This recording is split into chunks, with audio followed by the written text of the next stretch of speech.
안녕하세요. 항공산업을 즐겁고 활기차게 분석해서 설명해 드리는 담당 멘토 김기동입니다.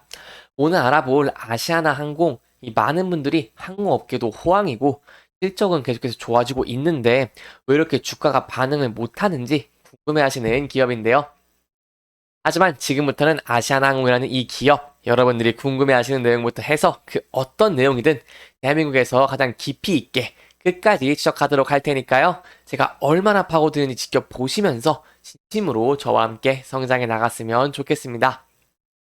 이번 시간에는 아시아나 항공의 주가의 흐름은 어떠한지, 그리고 이 FSC 대형 항공사들의 현황과 추이는 어떠한지, 또한 환율과 유가가 아시아나 항공에게 어떻게 영향을 끼칠 수 있는지에 대해서 좀 자세히 설명을 해드리도록 하겠습니다. 설명을 해드리기에 앞서 제가 저번 시간에 대한항공과 이 아시아나 항공과의 합병에 대해서 조금 자세히 설명을 드렸는데요. 혹시 못 보신 분들도 계실까봐 좀 간단하게만 설명을 좀 드려보자면, 이 항공사 간의 합병은 한국에서만 허가를 해주는 게 아니라 주요국의 14개의 국가들에게 동의를 얻는 절차를 거쳐야 하는데요. 저희 나라 정부야 추진 의지를 가지고 있어가지고 2022년 2월에 승인을 무사히 완료하였지만, 해외 국가들 중에 미국, 일본, 유 이렇게 세 곳이 합병 승인을 미루고 있다는 사실입니다. 이 승인을 미루고 있는 이유는 좀 간단하게 설명을 해드리자면, 미국과 유럽에서 그 비행 화물 분야에 상당히 민감하기 때문인데요. 특히 이 미국은 주요 수출 품목이 반도체, 반도체를 좀 보자면은, 이 반도체의 경우 부피가 작고 고단가의 품목이기에 보통 항공 화물로 운송하는 경우가 많은데, 이 반도체를 운송하는 주요 항공 화물 운송 기업 두 곳이 합병을 한다고 하니까 여러 가지 검토를 하고 있는 것으로 보이고 있고요. 이 유럽에서는 지난 10월에 합병 승인 조건을 별도로 걸었는데, 이 아시아나 항공의 화물 사업 부분을 매각을 한다면 분리해서 매각을 하고, 그러면 이제 이 합병을 승인해 준다는 것이었는데, 현재는 그 합병을 화물분을 매각하겠다고 하고요. 언론에서는 최종적으로 이 이후에 심사가 내년 2월에 결론이 날 것으로 보고 있습니다. 따라서 이렇게 이후에 승인이 완료된다면은 이 내년 안에는 나머지 미국이나 일본 국가의 승인 절차도 무사히 이루어지지 않을까를 저희가 한번 기대를 해볼 수 있겠습니다. 이렇게 이후에 합병 승인 일정이 내년 2월이니까 해당 모멘텀은 그냥 중기적인 관점에서 저희가 계속해서 접근하고 바라보는 것이 좋습니다. 이렇게 합병에 대해서 간단하게 설명을 해드렸고요. 이 아시아나 항공의 주가의 추이를 저희가 지켜보기 위해서는 분명히 알아야 되는 이 세 가지가 있는데, 세 가지는 주가, 환율, 그리고 추이입니다. 주가는 항공사들의 매출 원가의 30%를 차지하기 때문에 주가의 변동성은 저희가 직접 보고 이 유가가 가장 중요하다고 할 수 있겠는데요. 이 아시아나항공의 차트를 보시면은 주가와 유사하게 움직이는 것 같은 모습을 저희가 확인할 수 있습니다.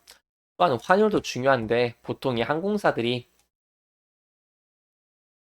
비행기의 가격이 너무 비싸기 때문에 바로 사지 못하고 빌리는데요. 빌리는 것을 이 리스트라고 합니다. 리스트를 하는데 그 비용을 달러로 결제를 합니다. 그렇기 때문에 이 환율이 중요하다고 할 수 있는데, 설명을 좀 드리자면은 환율이 1달러에 1,300원일 때와 1달러에 1,400원일 때를 비교를 해보자면은, 예를 들어 이 같은 100달러를 지불한다고 해도 환율이 1,300원일 때는 23만 원만 지불하면 됐지만 1,400원이면 14만 원을 지불을 해야 되기 때문에 이 환율이 상승을 하면은 이 항공사들에게 매우 안 좋다고 할 수 있겠습니다. 또한 지수는 보통 하락을 하면은 10종목 중 6종목에서 7종목은 같이 하락을 하기 때문에 이 실적과 같이 지수 부분도 보는 것이 중요하겠습니다. 제가 아까 유가가 가장 중요하다고 설명을 드렸는데, 이 유가에 대해서 좀 더 자세히 설명을 해드리자면, 유가는 7월 10일부터 쭉 상승을 하다가 이 9월 27일에 약 94달러로 고점을 찍고 반등 후 하락을 해서 현재 이제 70달러대 구간을 유지하고 있는데요. 아시아나항공의 차트를 보시면 아까 말씀드린 것과 같이 이 유가가 상승을 하면서 이 비슷한 움직임을 보여주는 경향을 계속해서 보이고 있기 때문에 저희는 유가 부분을 자세히 볼 필요가 있다고 할 수 있겠습니다. 또한 현재 유가가 이렇게 안정적으로 접어든 것을 호재라고 할 수 있는데요. 일단 9월에 아까 말씀드린 배럴당 약 94달러 수준으로 치솟았던 국제 유가가 현재 75달러까지 이렇게 내려왔는데 이스라엘과 하마스 전쟁이 이 중동 전역으로 확전되지 않은 안도감이 약간 반영된 것으로 분석을 하고 있고요. 이 항공유는 항공사 매출의 30%의 원가 비중을 차지하기 때문에 아까 말씀드렸던 것처럼 이 유가가 가장 중요하다고 할 수 있겠습니다. 또한 이런 환율과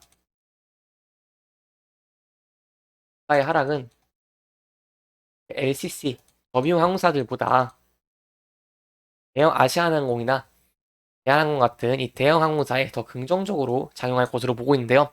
LCC는 코로나 이후에 중단거리 노선 위주로 회복된 항공 여객 수요를 잔뜩 흡수한 것과는 달리 FSC는 여객 회복 속도가 상대적으로 더디기 때문입니다.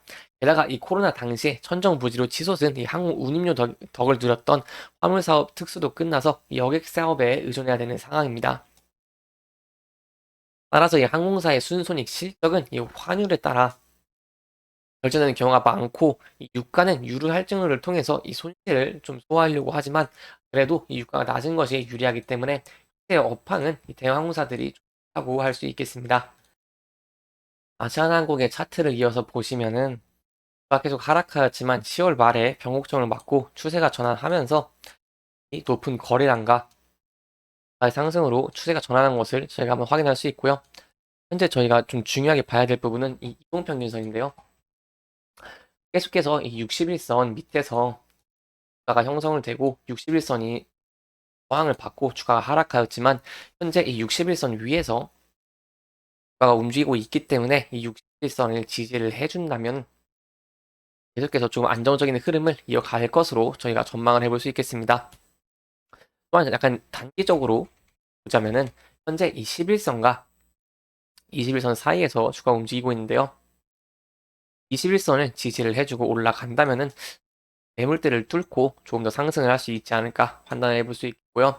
매물대가 11,000원에서 11,500원 사이에서 36%로 가장 많기 때문에 이 부분을 좀 돌파를 해준다면 저희가 조금 더 상승을 기대해 볼 수 있지 않을까라고 한번 생각을 해볼 수 있겠습니다. 이렇게 이번 영상은 대형항공사들의 현황과 추이 그리고 전체적인 흐름을 조금 짚어보면서 진행을 했고요. 이 해당 영상은 개인적인 의견이 많이 들어왔기 때문에 이 투자자분들의 주관적인 생각과 해당 내용을 토대로 현명한 선택을 하시면 좋을 것 같습니다. 이 영상 잘 보셨다면 좋아요와 구독 부탁드리고요. 해당 영상뿐만 아니라 대기업에서는 그 누구보다 열정적인 멘토들이 많으니까요. 부디 타 종목의 영상도 시청해 주시길 바라며 오늘 영상 마무리하도록 하겠습니다. 끝까지 시청해 주셔서 감사합니다.